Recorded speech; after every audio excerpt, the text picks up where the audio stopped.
Hello दोस्तों, आइए आपके बीच आज एक और नई कहानी लेकर आए हैं। एक और मोरल स्टोरी, एक न्यूली की करुण कहानी। तो चलिए दोस्तों, आपको कहानी की तरफ ले चलते हैं। एक न्यूली की करुण कहानी। किसी नगर में एक ब्राह्मणी रहती थी। उसका पति देव शर्मा वह भीख मांगकर गुजारा करता था। कुछ समय ब्राह्मणी ने एक शिशु को जन्म दिया। संयोग से उसी समय उस घर में एक न्यूली ने भी संतान को जन्म दिया। न्यूली को जन्म देकर वह न्यूली गुजर गई।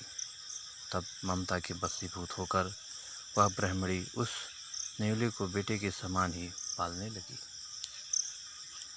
न्यूला भी माँ के समान ही उसे प्यार करता था, पर ब्राह्मणी के मन में हर समय यह आशंका रहती थी कि कहीं वह न्यूला उसके बेटे को न खा ले।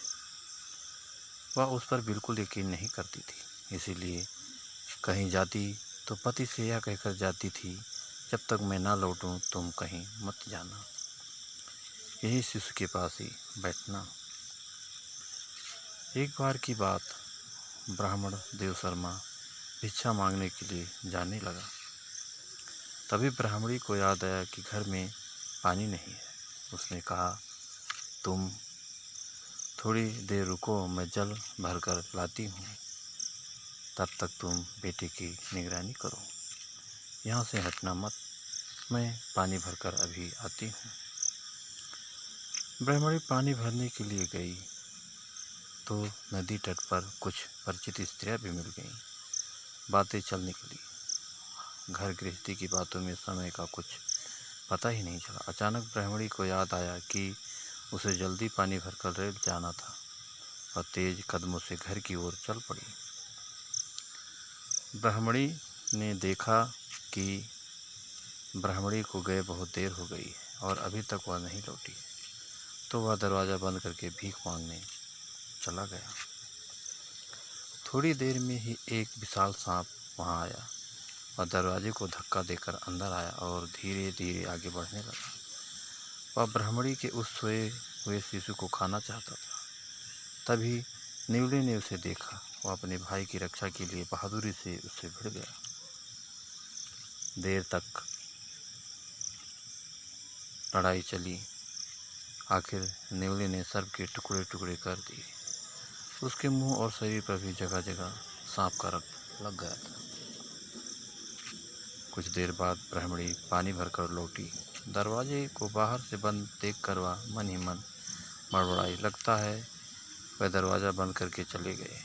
मैंने कितना कहा था कि हमारा बेटा सो रहा है, यहाँ से हटना मत, पर ये मेरी बात को तो मानते ही नहीं। कहीं इस न्यूली ने कुछ गड़बड़ न कर दी तो बड़ी मुसीबत हो जाएगी।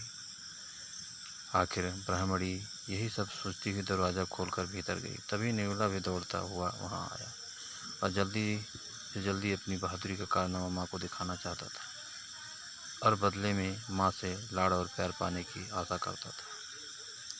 ब्राह्मणी ने देखा न्यूली के मुंह में खून लगा हुआ है तो उसके मन में एक ही बात आई, अच्छा तो इस दुष्ट ने मेरे बेटे को मारकर खा लिया। गुस्से में आकर उसी समय उसने सिर पर रखे पानी से भरे घड़े को न्यूली पर पटक दिया। न्यूला उसी समय मर गया। न्यूली को यूं अकारण मरने का दुख तो था ही, पर मरने से ज़्यादा उसे इस बात का दुख था कि आखिर माँ ने उसके अच्छे काम पर उसे यह सज़ा क्यों दी। दोस्तों, उधर ब्राह्मणी ने अंदर आकर अपने सोते हुए शिशु के पास जब टुकड़े टुकड़े सांप को देखा तो उसे सारी बात समझ में आ गई। अब तो उसके दुख और पछतावे का कोई अंत नहीं था। जिसे उसने बेटा समझा और बेटे की तरह ही ममता से पाला था, उस प्यारे न्यूली को उसने बेकार ही मार डाला। न्यूला ने तो पूरी बहादुरी से सांप से भिड़कर ब्राह्मणी के बेटे के प्राण बचाए थे, पर बदले में ब्राह्मणी ने कृतज्ञता जताने की बजाय उल्टे उसकी जान ले ली। ब्राह्मणी अब उस न्यूली की याद में आंसू बहाने लगी। ब्राह्मण जब वापस आया तो उसे भी सारी घटना पता चली। सुनकर उसका हृदय भी दुख से भर गया। शोक से भरकर उसने कहा, जो बिना सोचे काम करते हैं उसका यही हाल होता है। तो दोस्तों, इस कहानी से आपको क्या सीख मिली? दोस्तों, हमें कमेंट करके ज़रूर बताना। और दोस्तों, एक लाइक ज़रूर कर देना, क्योंकि आप लोगों के ही लाइक से हमें मोटिवेशन मिलता है। और दोस्तों, अगर अभी तक आपने हमारे चैनल को सब्सक्राइब नहीं किया है तो प्लीज़ जल्दी से आप हमारे चैनल को सब्सक्राइब कर लीजिए, जिससे इसी तरह अच्छी और नई नई कहानियाँ आप लोगों के बीच पहुँचाता रहूँ और आप लोग कहानियों का आनंद उठाते रहें। तो दोस्तों, अगली कहानी में फिर मिलेंगे, तब तक के लिए नमस्कार।